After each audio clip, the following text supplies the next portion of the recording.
Hi. Hello, everybody. This is Philip Martin, and this is our weekly on-film get-together. Um, you know, it's kind of this environment's really strange. It's still we don't have much product going into theaters. Last week we were supposed to get The King of Staten Island actually in the theater, but they pulled it for some reason. I really don't understand the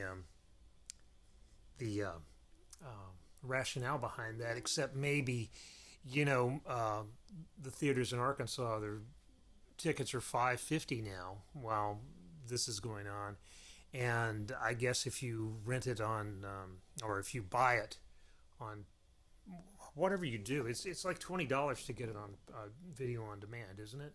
So maybe that has something to do with it. I don't know. Maybe they figured out that that's a way to make more money. And if so, that's a troubling model going forward, because if you will get people who will pay more to watch a film at home, which I think some people would, just because it's more convenient and it's, we're lazy. I like watching things at home, and I've got a pretty good system downstairs. Then I don't know what the future of theaters really are. I mean, I think they really are going to be consigned to just doing these really big special effects kind of spectacle movies, something like a Dunkirk or something that would go in there. But anyway, I don't know why they pulled The King of Staten Island. It's kind of a interesting question. But we're getting movies. We're getting movies. I'm actually sort of nonplussed right now because because I looked at 7500, and it looks like this gritty kind of grainy film from Eastern Europe with Joseph Gordon-Levitt in it. But then I talked to Piers Marchant, who's actually reviewed it for us this week, and he says it's pretty good. So, I didn't think it would be a very good movie, but it looks like a good movie based on our intelligence. I'm writing about Shirley, which has actually been out a couple weeks on demand, and I think Amazon Prime. Please don't take my word for it. Whenever I mention a streaming service here, please remember that I'm just talking off the cuff and I might not have it all right. And in a better world, I would go back and correct it. But we did that for the first couple of these videos, and it's pretty labor intensive, so I'm not doing that anymore. We've got our template set up. We'll just talk for a few minutes about what's going on this week, and then we'll get out of there. But Shirley's an interesting film. I think you have to be in the right mood to see it. It's not the kind of Tuesday night, well, let's chill and watch a movie on TV sort of thing. It is more of a, well, I think it helps if you know Shirley Jackson, and you do know Shirley Jackson probably, because probably all of you read The Lottery at some point, whether in junior high or high school, this short story. And you've probably read a couple of other stories of hers, and maybe you've read The Haunting of Hill House, and maybe you even are familiar with some, if you're of a certain age, with some of her sort of quasi Irma Bombeck type lifestyle writing, domestic humor, columnist for Good Housekeeping in the 50s, and she wrote a couple of memoirs that were more like Please Don't Eat the Daisies than The Haunting of Hill House. And she died in 1965 when she was only 48 years old. And she's a writer that I've never thought a whole lot about in my life. And part of that is because of the way things are. She wasn't presented to me as somebody I should care too much about. And so I didn't. I mean, but she's a really interesting, writer, and a really interesting female writer as a woman. Some of the topics she takes on are quite. She's known for this gothic horror sort of suspense style, but she's not a genre writer, and you can tell that just from reading a few of her things. She's really much better than that. And this movie, Shirley, which I don't know how much is dramatic license and how much is fictional. I imagine that the story is fictional, and the lifestyle, the milieu in which the story occurs is probably pretty accurate. But it's by a New Zealander, Josephine Decker, and she's working from a novel I haven't read. But it's a novel. It's not a biography or an autobiography. It's a novel about Shirley Jackson and her life right after she published The Lottery. She was married to this critic name you might recognize, probably not, named Stanley Hyman. And Hyman taught at Bennington College in Vermont. And after Shirley published The Lottery in the New Yorker, which drew more attention than any story has before or since to that, she got more reader reaction than anything that's ever been published in that magazine has gotten. She became this sort of literary celebrity, and she became the main breadwinner. But they're still living in the college town of Bennington, North Bennington, Vermont. And, he gave her an allowance, and he put her at the table and wanted her to write all the time. And apparently he was quite the philanderer, and he would have affairs with his students. And, I think he was exploitative and maybe cruel. I mean, I don't know these people, so it's hard to say, but yeah, it's like maybe. That's kind of what the Wikipedia sort of biography will tell you anyway. But anyway, into this setting, it's late 1948. She's published The Lottery. She is now this rising star in literary circles. Come a young faculty couple. He's a young instructor, and she's a faculty wife. And for convenience for everybody, they end up living with Shirley and Stanley, and it becomes this sort of get the guess who's coming to dinner sort of dynamic between them. And there's these alliances that form and dissolve, and then they, the couples are aligned against each other and then the women are aligned against the men, and then the men are, you get the picture. And it's quite an interesting film if you're ready to stick with it. And kind of, I don't know how it would work if you just accepted it as like a story that you came into not knowing anything. I don't know how it would play. And I think it might play a little bit better even if I was somebody who really knew who Shirley Jackson was and was really familiar with her work, because obviously there's a lot of doubling that goes on in this, and that the young woman, in some ways, her character is a reflection of Shirley's character, and Shirley's, projecting back onto her, and the way the story unfolds, because there is a mystery within the story about a young college student who has disappeared.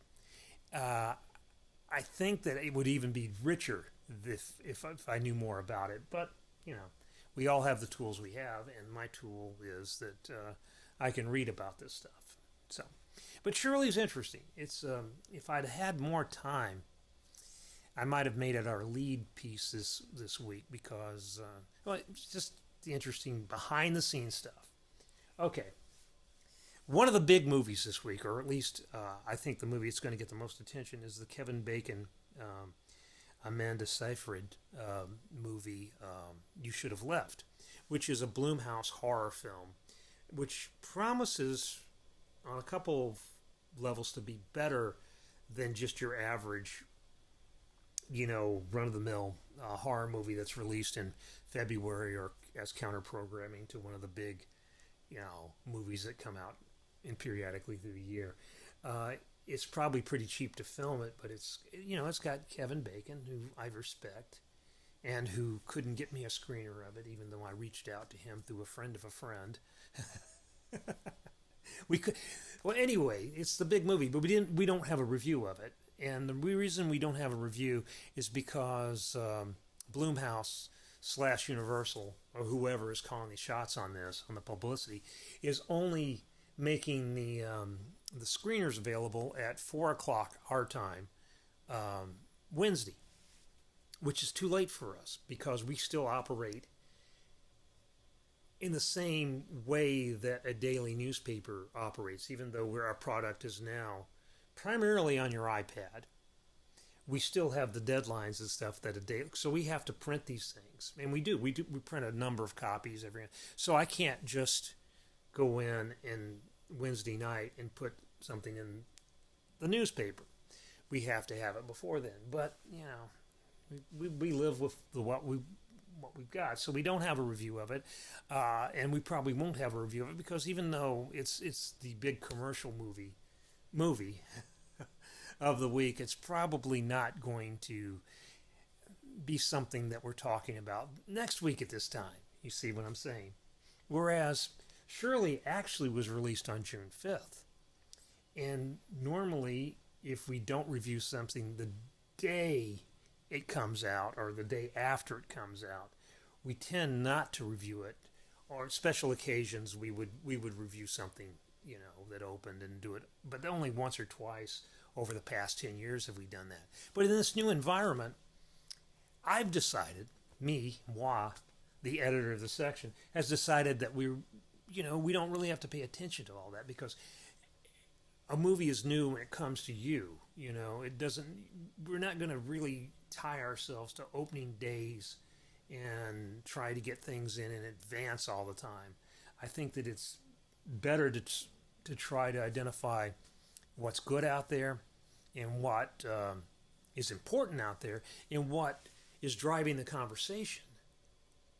And that's why I think that it's okay to actually come to Shirley a couple of weeks after it's opened and write about it. I think it's okay not to chase that. We're still going to try to get something in the paper on the opening day, like we did with the Five Gloves last week. And with the King of Staten Island. We're going to still try to do that. But it doesn't strike me as terribly important whether we get it in the week of, the week before, the week after. As long as it's a film that people are talking about. And I don't get a whole lot of feedback about things like this. So I'd really invite you, if you have thoughts about this, to either email me, send me a direct tweet at BorkDog. Back there, you can see that's my Twitter handle, which you're supposed to be already, have followed me because we need followers. That's just the way it is these days. And let me know what you think about it. I mean, if you think that we're doing it right, great. If you think we're doing it wrong, well, then give me some rationale for why we should do it differently. I really don't like dealing with publicists because I don't see my job as having to deal with publicists. I see my job as writing about this stuff, really. I mean, I don't even really think I ought to be editing as much as I do. My highest and best use, I believe, is sitting at a keyboard all by myself and thinking about stuff and trying to get that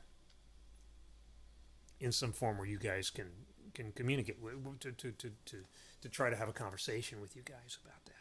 So, but we're going to use all the tools we have. So here we are on video. You can leave me messages. You can send me email. You can send me tweets.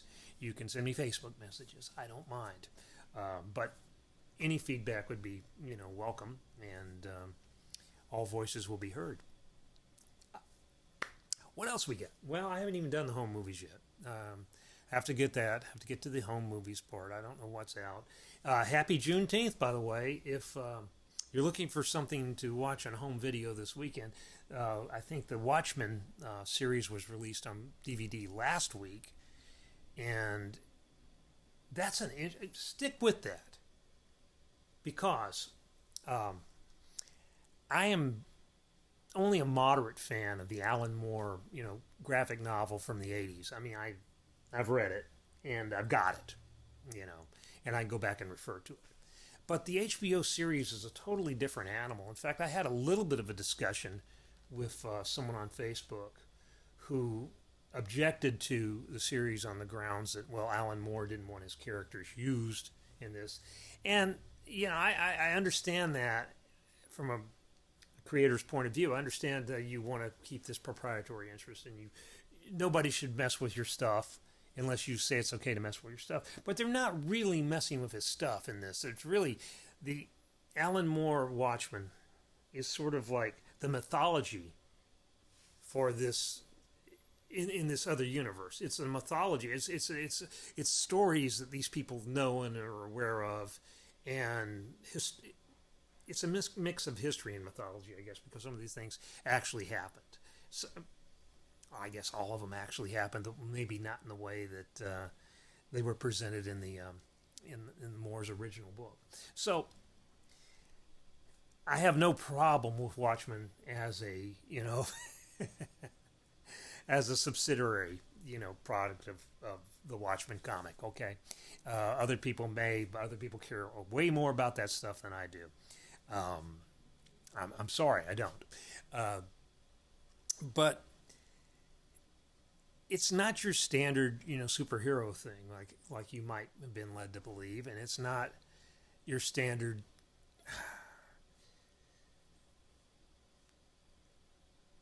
new mythology either. It's a really interesting show that sort of interrogates where we are and the United States' original sin of slavery and subjugation of various peoples throughout our history. I don't say that as it's not something that's going to make you feel guilty. It's just if you don't know about the Greenwood, I don't want to call it riot, and the Greenwood massacre, I guess, in Tulsa 99 years ago, which you've probably heard about in light of the current president's speech in Tulsa this weekend. You really should watch this. It's dramatized in this, and it brings it home in a way that feels, like the movies can sometimes feel, like more real than real, in that you internalize it. I want to go back to Shirley, because the way Shirley comes at you, it feels almost like something you lived through as a small child. The way the director accomplishes that is fairly interesting to me. I mean, I think that she might have read the graphic novel of Lottery, which was actually drawn by Shirley Jackson's grandson, Miles Hyman, who's done a number of graphic novels. And in the preface of that, he talks about how he saw his grandmother. He had only one clear memory of his grandmother, who died when he was 3 and she was 48. And she was sitting in the kitchen, framed by the light, sitting on a stool or a chair with a cigarette and I think a glass of bourbon. And she was talking to somebody, but he didn't really connect who she was talking to or what she was saying. And that's sort of the way the movie sort of is made up of these kind of moments, these sort of oblique moments where you see people through keyholes and through parted curtains and panes of glass, and it almost feels like a memory. And I didn't talk about this in my review, but I could have if I'd had more time and they'd paid me more. I would have maybe connected it to Roma, and maybe even to Once Upon a Time in Hollywood as a kind of memory play. But it's a kind of memory play constructed of someone else's memories. And it's really remarkable for me that this director, Decker, who we're talking to, and that will run next week. Dan Liebarger is on that case. In fact, I need Dan to see this, so he will respond to this in his piece. We're talking to her next week. So it'll be interesting to see how she pieced that together. Because like I said, she's working from a novel that, again, I haven't read, that is working with the real stuff of Shirley Jackson's life. So, and Watchmen is not too different, though it is working with totally fictional, made-up people, we have some of the same strategies going on there. It's like nonfiction fiction or something, So it's metafiction, is what it is. But we don't want to get into we don't want to be saying meta a lot on a video like this, I think. Anyway, so we've got that. What else have we gotten this week? This week we have 7500, which, like I said, surprised me. Pierce tells me it's good. We've got Shirley. We've got Dan Liebarger talking with Kevin Wilmot, who is Spike Lee's collaborator and co-writer, and worked with him on The Five Bloods. We've got that. We have a wire piece about Kevin Bacon. If that doesn't get in, it means because we got enough other stuff. You know, I mean, sort of like, I don't like using a lot of wire in our newspaper. I have always thought that the whole reason to do this yourself was to do it yourself. And I like commissioning and scouting and finding and doing this stuff ourselves. We are not equipped to do some kinds of stuff. We don't do a lot of gossip stuff. We don't do a lot of big star profiles because other people are better equipped to that. We're not equipped for that geographically or resource-wise. We're not going to fly someone to Los Angeles to spend 15 minutes with a Matthew McConaughey, for instance. We're not going to do that. But we can get on the phone and talk to somebody who works behind the camera because they want to talk to us and because they have interesting things to say. And so we're doing that, and we're going to continue to do that, even though these times have stressed everybody and have stressed, newspapers, which have not been in a great place for the last 40 years anyway. So we'll just keep on doing it until they tell us we can't do it. And I appreciate all you guys watching this. I really get a big kick out of people who appreciate movie style because we do a good product, and it is much better than most newspaper movie sections, which don't even exist anymore. I mean, it's just us punching out here in the middle of the South, the southern Midwest. And you guys are part of it. There's no dog this week. I tried to get Karen Martin up here to talk about. Maybe we'll do a sort of podcast sometime about how movie style all came to be back in the back 20 years ago, 21 years ago, or so, 22 years ago. Wow. Maybe we can get her up here to talk about that at some point. But for now, we've talked long enough. We will see you later, and take care. Stay safe. Don't touch your face. And we'll see you at the movies sooner or later.